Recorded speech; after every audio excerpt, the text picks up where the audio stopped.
billahi minasyaitonir rajim. Bismillahirrahmanirrahim. Ya ayyuhalladzina amanu idza laqitum fi'atan fasbutu wadhkurullaha katsiran la'allakum tuflihun.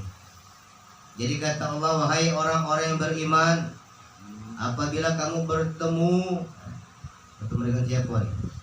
Apabila kamu bertemu pasukan musuh-musuh, maka teguhkanlah hatimu dan perbanyaklah mengingat Allah, berzikirlah mengingat Allah agar kamu itu beruntung. Musuh mana ini? Wah, musuh ini peliharaan, bukan di luar diri. Apa ndak diakal dirasuh.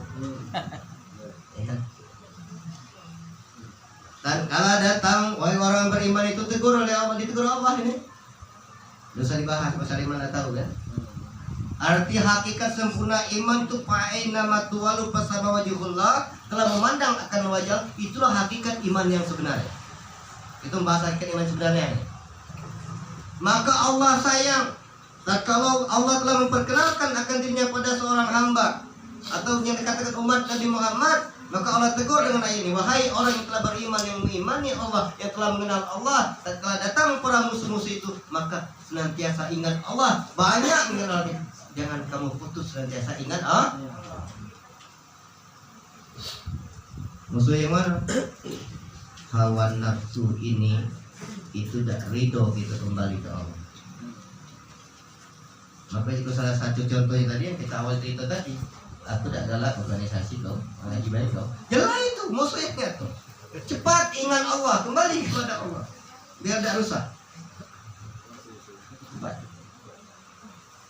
Kemarin itu rusak dari ujungnya. Ingat Allah.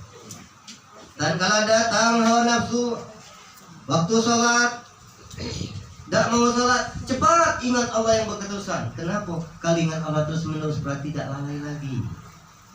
Dan nanti pandanganlah terus ingat Allah. Disebut dikiaskan banyak-banyak, 2 kali kelimannya. Arti banyak itu bukan lagi bilangan, banyak-banyak ingat Allah tatkala musuh-musuh itu datang. Ya, jangan putus-putus Allah.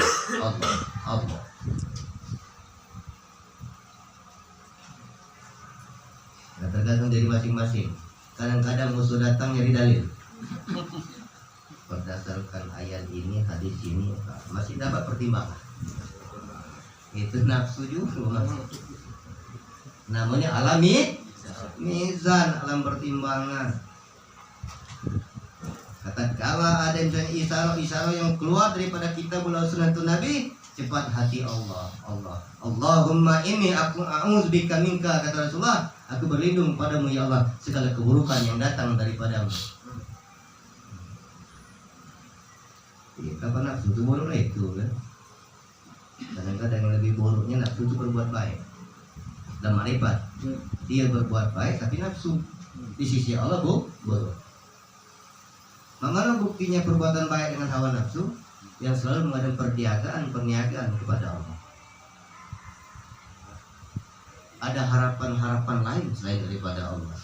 Perbuatan ibadahnya benar secara hukum, tapi di mata Allah itulah syarat dengan perbuatan dengan hawa nafsu. Berarti berbuat beribadah tapi dengan mengajak musuh. Nyambung lah kira-kira. Nyambung sambung-sambungan.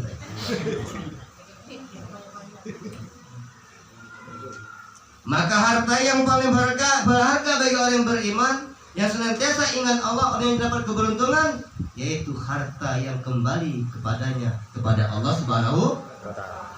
Harta yang mana? Pertama, harta pada makna lahiriah dan batinnya kita. Ini harta yang tidak baca ditukar dengan harta yang lain. Nyambung? Ini harta ini. Ini bukan di situ. Kita kembalikan, ini haknya Allah, milik Allah. Zahir batin ini milik Allah, itu tanah orang beriman. Tapi kalau masih tenagaku, ilmuku, alimku, tauku, buat pikirku, artinya dia masih belum menyerahkan hartanya kepada Allah.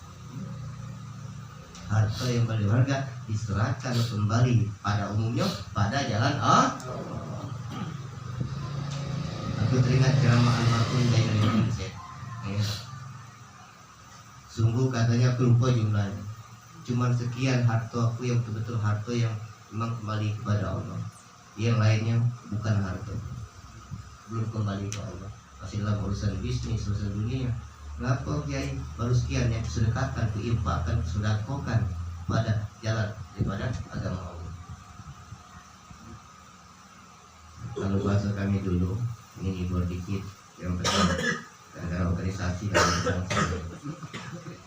Abang, kami baru beragama Islam tahun 2002. Jadi mau alat Ustaz? Bukan. Kami Islam keturunan waktu itu. Islam keturunan. Sebenarnya kalau kami baru ketemu sejarahnya, disebutkan pin Pak itu. Jadi kebetulan ulama memang. Cuma ini kami tidak bawa suku. Sebenarnya kalau darahnya asli Palembang juga. Bapak kami kan lagi makcik. Jadi mungkin para buyut kami memang mau makrifat, tapi kami keturunannya, baru keturunan Islam, sudah sembahyang, sudah puasa, sudah berzikir, tapi masih Islam KTP atau keturunan. Jadi ngapa Ustaz? Iya, 2002 baru aku beragama Islam. Itu pun belum langsung. Berproses berapa minggu baru tahu, oh ini Islam yang sebenarnya. Bukan mualaf. Masih mendingan mualaf kan? Memang dia belum kenal Islam. Ya. Nah pikirkan aja dulu. Jadi baru beragama ini 2002. Ini 2020. Ini baru beragama sombong. Jadi itu sama ini kata agama. Agama keturunan. Kapan sembahyang takut neraka, sembahyang minta surga, sembahyang minta urusan dunia, sembahyang minta karomah, wirid minta karomah. Keturunan kan? Ya kan? Benar keturunan. Ujungnya semakin banyak ibadah semakin nyesek, semakin tidak tenang. Kenapa? Beragama gitu. Maka oleh karena itu kembali ke tadi, orang yang beriman itu orang yang kenal kepada Allah dan senantiasa tidak terputus memandang wajah Allah, itulah orang yang dapat keberuntungan. Untung itu bukan bilangan. Woi, aku alhamdulillah sejak sembahyang ini ada rezeki tidak disangkut-sangkut sesuai jadi ayat. Nah, anak balik ke dunia lagi. Ya. Iya. Kadang bahasa kami lompatan larangan rotan akan menjadi Allah itu. Kepepet ngadu dengan Allah. Kapan selesai lupa. Kalau kepepet rajin tasbih mengkilat. Tiap malam bangun. Kapan dapat kena dia wassalam. Biasa Jumat, tak lagi Jumat ya. Misalnya nanti aku yakin jemaah kita tak ada yang itu rajin sekarang.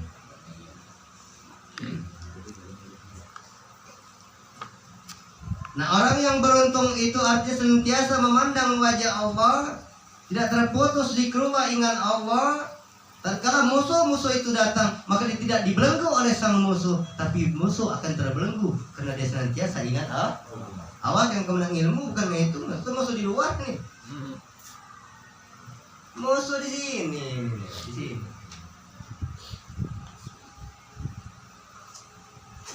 Jadi kalau tidak itu dibelenggunya. Kalau bahasa takwil Isra Mi'raj itu, iya menunggang buruk, kita menunggangi hawa nafsu. Kalau kita tidak itu kita yang ditunggangi hawa nafsu. Wa ati'ullah wa rasuluhu wa la tanazza'u fatasulu wa tashaba rihukum wasbiru innallaha ma'as sabirin. Jadi orang yang dapat beruntung itu dia senantiasa ingat tadi dan taat dia kepada Rasulnya. Inilah dibahas di awal tadi ya. Tinggal kita nih apa? Taat pada Allah. Allah itu bertajalli pada mana kerasulan, artinya mengikuti risalah-risalah yang telah terbit pada hati yang diatur di tatanan Al-Quran adalah hadis. Pikirkan ini. Kita akan keluar dari situ berarti tidak taat.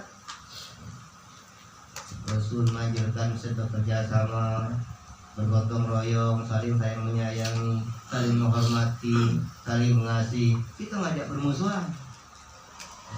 Sama agama, anak bermusuhan, antar agama anak bermusuhan. Artinya tidak taat pada Rasul, tidak taat pada Allah. Sebanyak apapun amal ibadah, maka akan menjadi sia-sia. Karena Rasul itu kasih sayang, wajar, karena sifat Allah. Sifat Allah. Nah kalau betul dia taat pada Rasul, maka janganlah kamu berselisih. Nah istilah sebenarnya. Artinya orang yang betul-betul taat pada Allah dan tidak ada perselisihan satu sama lain. Kami tegaskan itu ya. Satu sama lain, seluruhnya. Baik pun sesama umat muslim sebagai umat Nabi Muhammad ataupun antar umat, tidak ada perselisihan kalau betul atiullah wa atiur Rasul. Kalau berselisih-selisih artinya tidak taat pada Allah dan Rasul.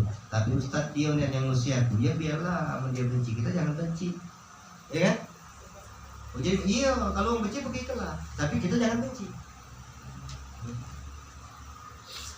Maka kan wa ampusakum wa alikum selamatkan dirimu dan keluargamu dari api neraka. Wong di luar diri kita benci, biarkan diri kita jangan benci dengan siapapun.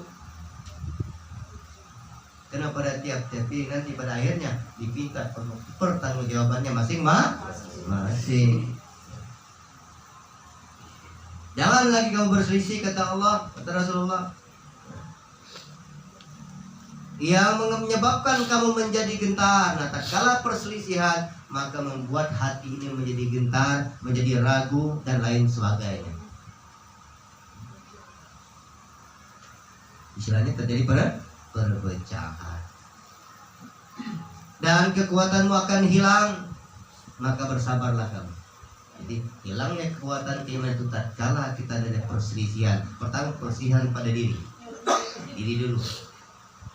Hati ngajak sholat, akal ngajak makan, misalnya kan. Contoh yang kecil banyak ke diri dulu ini. Hati ngajak sholat, akal ngajak kosong, ya. Lalu selisih dengan diri dewe. Kalau pada diri pun berselisih, apalagi di luar diri. Maka kita ngaji diri. Nah, kalau di diri pun sudah tidak perselisihan, kau tunjukkan di sakitnya, biarlah aja tinggal ini. Kan ngomong dewek itu istilahnya kan, gimana di keluarga? Itu kan jalan takdirnya, Allah ngajari aku. Kan selesai. Aku, oh iya juga, akal kan, istilahnya itu. Akhirnya akalnya apa? Akal ini tempat nafsu. Nah maka nafsu tunduk pada qalbi. Tadi dan bersabarlah, sesungguhnya Allah itu berserta orang-orang yang sabar. Nah tatkala datang perselisihan, maka mari kita kembali kepada Allah, sabar dengan Allah, dan insya Allah akan dikembalikan menjadi satu.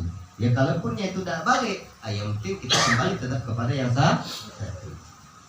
Itu Allah Subhanahu wa Ta'ala. Karena dikatakan innallaha ma'as sabirin, bukan Allah itu menyertai sebetulnya.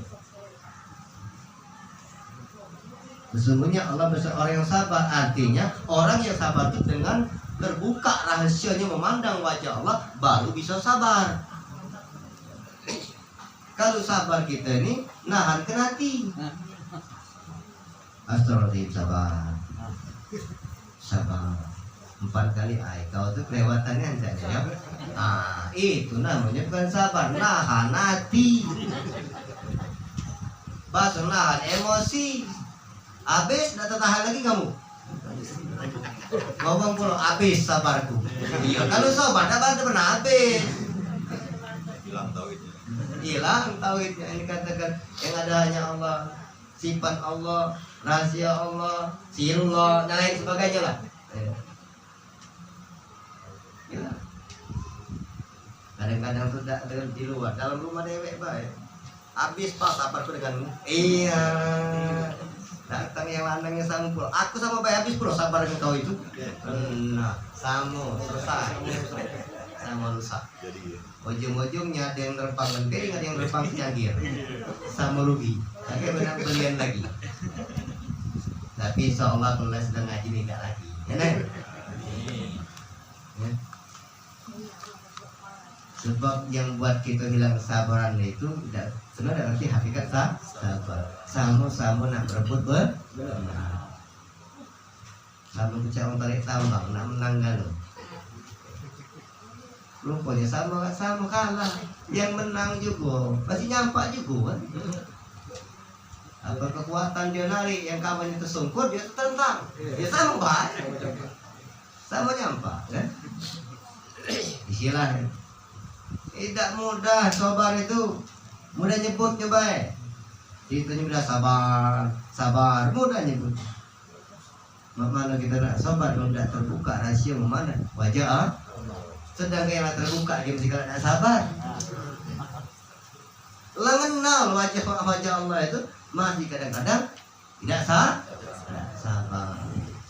Kapan langsung dari masjidnya kan ini nggak ada sabar apa? Oh cepat dikit lah kakek dulu sabar, mungkin ada yang numpati duit kan. Apa nih yang tak nyumbang nih mau nyumbang, aku nyumbang tidak. Sabar, biarlah Allah. Yang penting saling mengingatkan satu sama lain. Misal aku tuh misal, nggak perlu mau bujit lagi nih. Sabar, jangan dengan hawa nafsu. Kalau dengan nafsu maka terjadi perselisihan. Hilang kesabaran dari habis sabarnya kan. Karena habis hilang di diri kita hilang sabar. Semuanya Allah serta orang-orang yang sabar.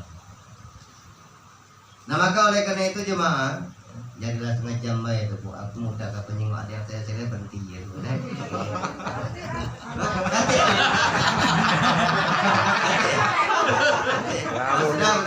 terus namanya kan. Jawaban itulah. Nah jawaban itulah.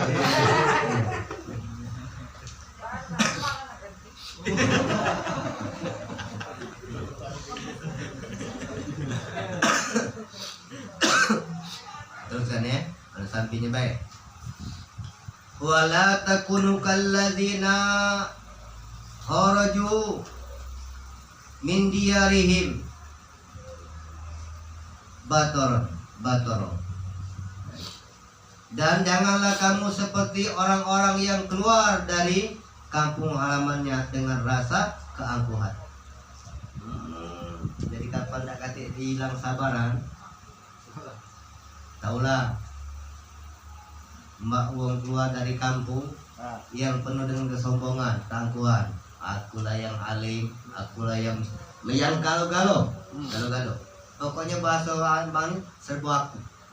Kapan dah aku, kalau dah aku. Kalau bahasanya, kalau di Indonesia namanya sombong, kalau di Malaysia namanya ria. Dikit baik bedanya kan. Atau baik. Janganlah kamu keluar di suatu kamu itu dengan satu kan malah dengan rasa keangkuhan. Itu kalau bahasa umum artinya kias ini sebetulnya. Inilah kita ngaji terbalik. Bahasa umum apapun bentuk kita berbuat baik, jangan keluar dengan kesombongan. Bahasa makrifat pengertian ayat ini sebetulnya. Apabila kamu keluar daripada satu kampung, istilah kampung itu bukan tempat. Ini bahasa maripat ini. Artinya apabila keluar pandangan daripada Allah, pasti manusia itu dengan keangkuhan. Aku terbalik arah kan kalau ngaji tauhidnya. Beda dengan pandangan akal. Kampung dalam pandangan akal itu bentuk adalah tempat paling kecilnya rumah ataupun daerah RT. Kalau kita merasa berjasa pada satu tempat, kita dengan bangga pada kampung itu. Keluar kampung tadi, sebenarnya benar. Ngapa kita bangga? Karena kita keluar daripada ahadiyatnya Allah, tidak lagi terpandang kepada asal usul daripada Allah, maka menjadi kesombongan pada tiap diri. Dikiaskan adalah cara Allah. Bila kamu keluar daripada satu kampung dengan kesombongan. Di situ maknanya kias sebetulnya. Kata kampung itu satu kampung itu yang kias menunjukkan ini kan dalam wilayah Allah. Tadi katakan walillahi masyriqi wal maghribi fa aina ma tuwallu fasama wajhullah. Luas. Nur wajah zat lepas pandangan, artinya keluar daripada kampung pasti dengan kesombongan di hadapan makhluk Allah.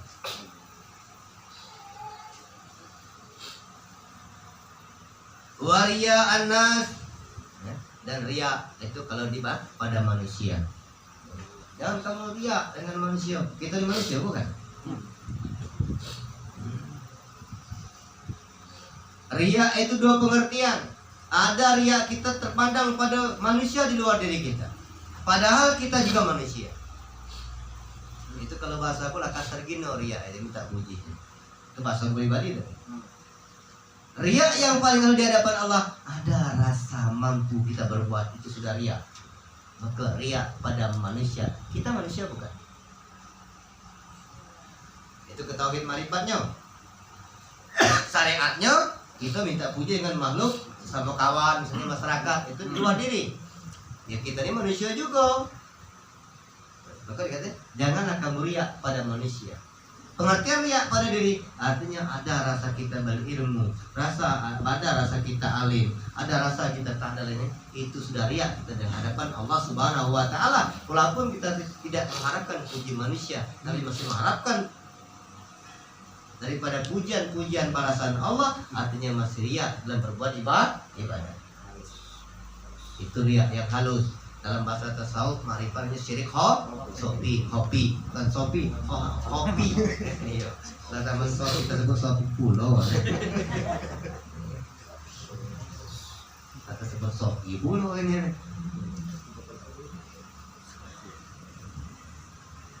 Nih.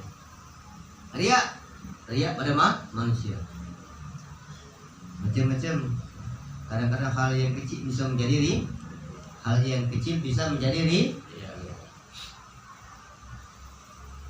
wa yasuddun an sabilillah, serta menghalang-halangi an sabilillah pada jalan Allah. Nah, wong yang riya itu biasanya itu terhalang pada jalan Allah. Itu diri yang mana pertama tadi.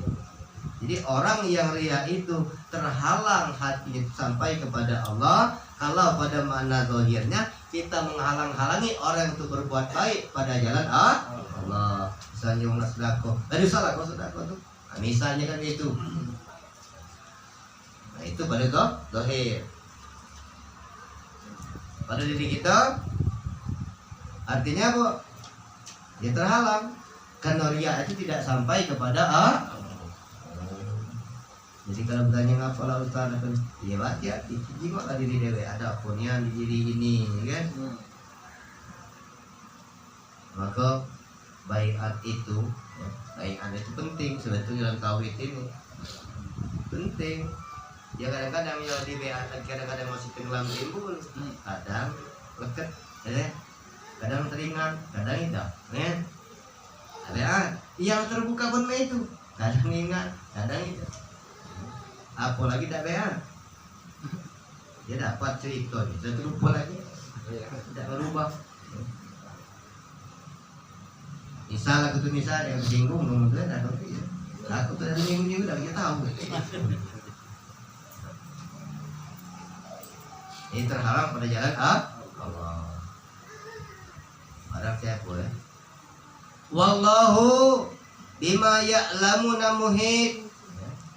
Wallahu dan Allah bima ya'lamun atas segala yang mereka kerjakan, muhit itu maha meliputi.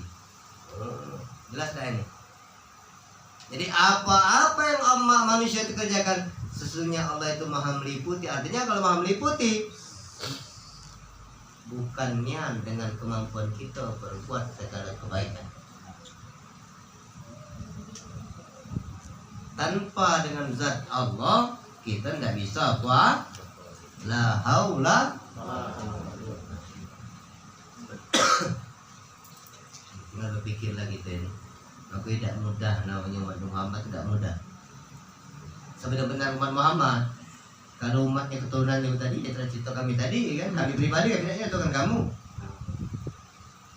Islam keturunan mudah.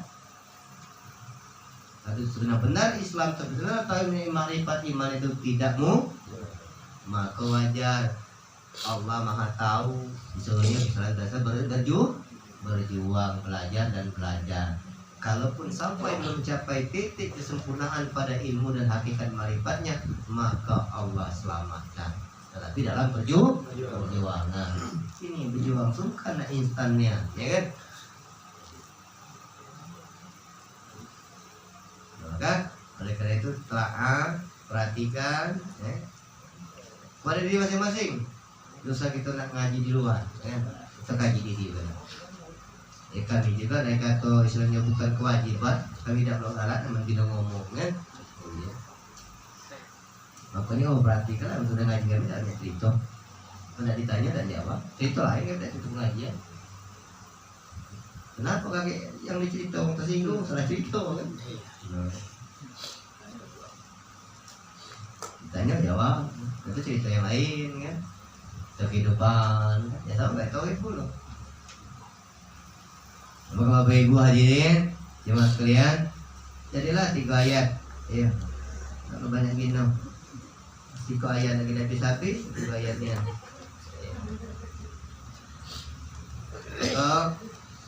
Yuk merubah, misalnya bukan merubah apa? Mari kita meneliti, menghalusi cara sifat-sifat tauhid dan ma'rifat Islam ini, akhlak, segala tatanan, segala keadaan.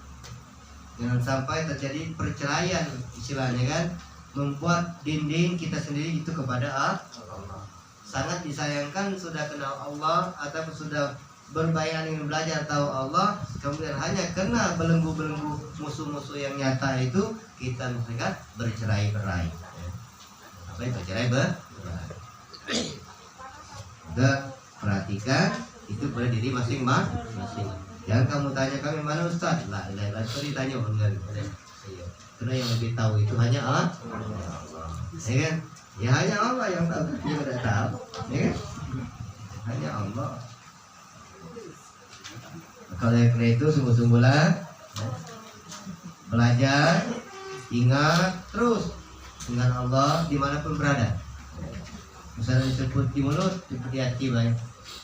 Jadi kita ilah, kadang-kadanglah belajar, masih lupa-lupa. Kapan sedang mancing, lupa misalnya kan. Sedang di pasar dan di kantor, lupa dengan Allah. Ya, setelah mentok baru teringat lah ya. Baru rupanya, ya Allah sih saya. Misalnya lupa ingat dompet, baru ingat ya Allah, dia baru disebutnya Allah ya. Jadilah daripada indah. Ya. Kapan tengah ada kalau lupa, nyebut lagi lupa, macam mana ingat? Kalau lupa Ustaz, ya pikirlah, kalau nyebut lagi lupa itu. Artinya itu keingat lagi dah, nyebut lagi kacau lagi. Ya kira-kira itu baik. Berarti dengan timbang kan. Iya. Jadi pikirlah, pikirkan ke diri masing-masing. Sedang di jalan ingat Allah. Jadi mana Ustaz? Di kamar mandi masih ingat Allah.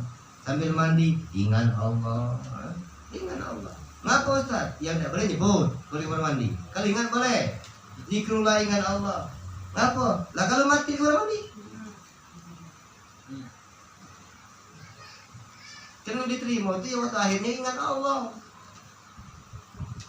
Ya kalau kau sebut dalam kamar mandi sambil mandi jadi banyak Allah, salah. Salah. Jangan disebut ingat Allah, artinya di hati. Jangan disebut, tak boleh, tak beradab. Dia tak kalau salah sebelum datang mandi, pas ngangkat gayung, mati, bahasa kita mati. Arti ingat Allah, selamat. Karena Allah melihat akhirnya mendang gayung mandi sambil menyanyi, ya dana mati, sudah selesai, wassalam. Salam. Tapi mudah-mudahan ibu-ibu tidak pernah nyanyi di kamar mandi ya. Aku tuh pengalaman aku masih muda dulu lah itu. Kamu tidak. Hebat, pembantu saya tua, kayak cuma tidak muda lagi baik. Jadi kalau ingat boleh, uji siapa Ustaz? Ya kan uji Quran, ingat Allah dimanapun kamu berada. Cuma jangan kamu sebut nama Allah tanpa dalam kamar mandi. Salah, tidak berada. Pikirkan itu. Kalau kadang-kadang disuruh buat bingung ya, biar berpikir. Bukan seperti tanya, Ustaz, babi itu haram? Tidak. Pening dia. Ajaran baru Ustaz ini. Lah kan kamu nanya, babi itu haram? Tidak. Kalau kamu makan haram. Haram najis kalau dimakan. Jadi, ya kalau kita mengatakan, babi kau ini haram, teganya yang gitu. Dia diciptakan juga. Yang dilarang Allah itu mau makan daging babi, hukumnya haram. Jangan kita mengharam-haramkan menghina babi, tidak boleh. Memakan daging babi hukumnya haram, najis. Jelas? Jika mau ada ajaran baru belum? Perhatikan dulu. Artinya kami maksud jangan pernah menghina makhluk Allah itu yang kami maksud. Iya makan dagingnya haram tambah bin najis pula saking tidak boleh. Kenapa? Karena mengandung mudarat bagi manusia. Itulah sayangnya.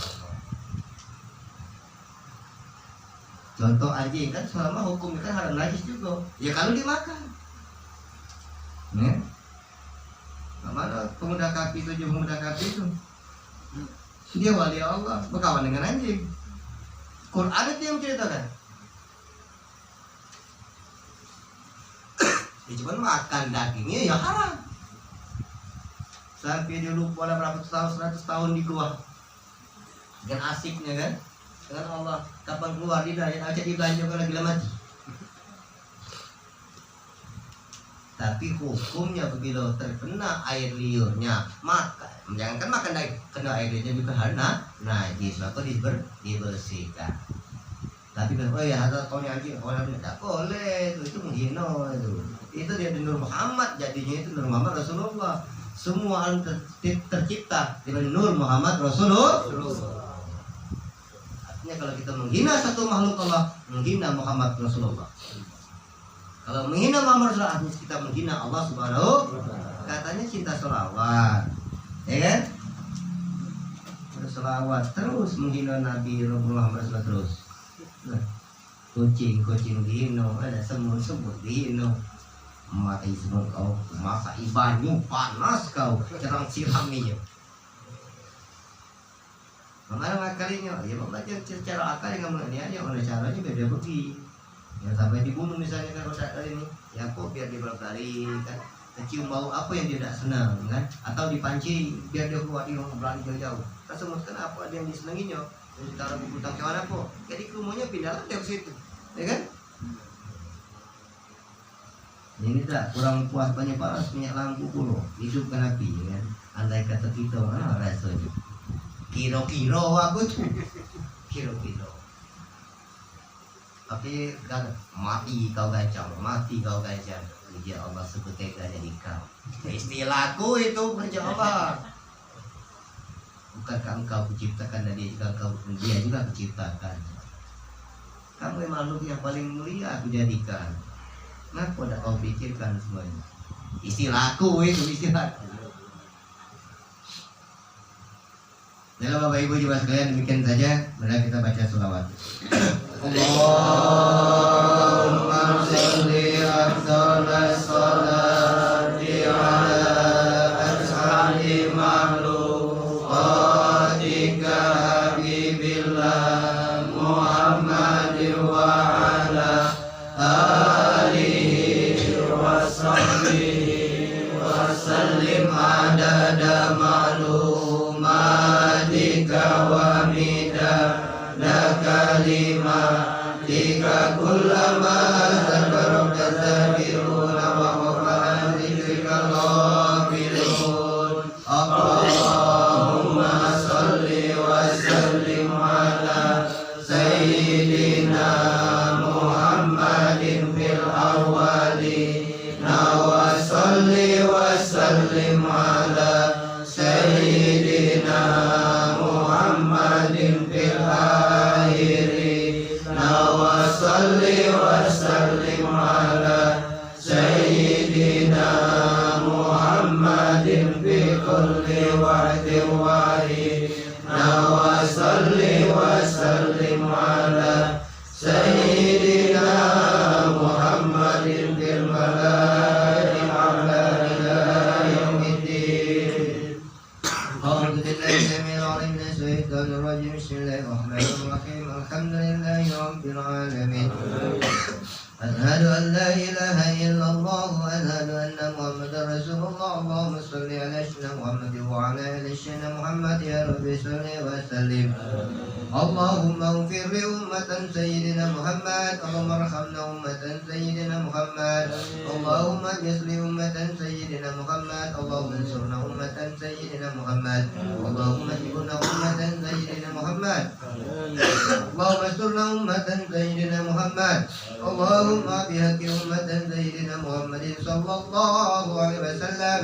اللهم اغفر لنا ولوالدينا ولجميع المسلمين والمسلمات والمؤمنين والمؤمنات الأحياء منهم والأموات إنك على كل شيء قدير.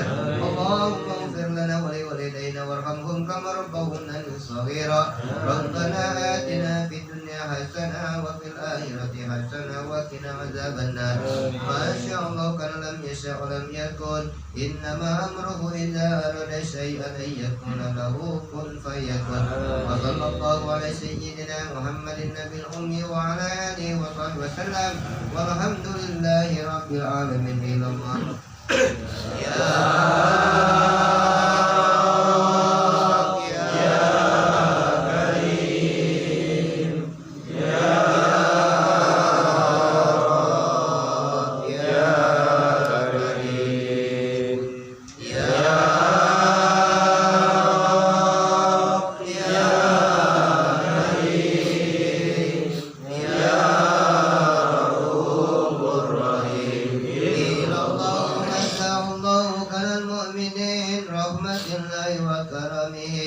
ولا حول ولا قوة إلا بالله